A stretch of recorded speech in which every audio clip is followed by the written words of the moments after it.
All right, it is a Saturday morning. Welcome back to Russ Photo Garage.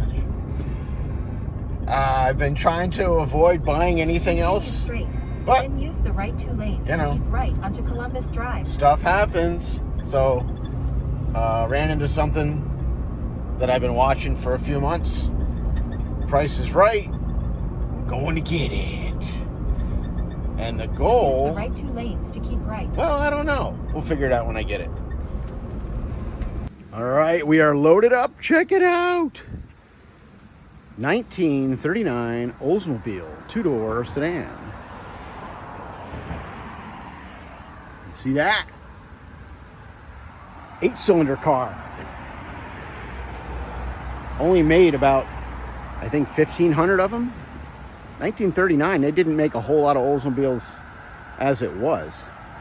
And this one sat in a barn for decades. I think they said like 70 years or something. And it is remarkably solid. It's got its little witness marks on it and stuff, but you know what? That's perfect for a rat rod.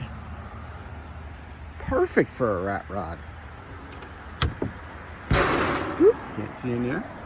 Original dash. Looks like I'm just missing the steering wheel center emblem. Got to see if I can get that. It's got a radio, which is kind of, I would say, rare for these cars.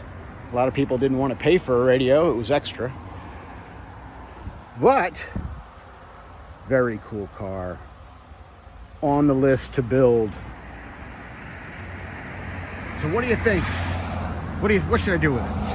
You can't restore these cars. They're not worth anything. It's not worth it. But, how about quick and dirty, update the suspension, throw an LS in it, make it a driver. Just like it is. Just as it is. And the whole reason I bought this car is just because of that emblem. I just love it. So cool. Back in the 30s Art Deco years, man, they really had some styling. Just some cool stuff. So, stay tuned. It's on the list.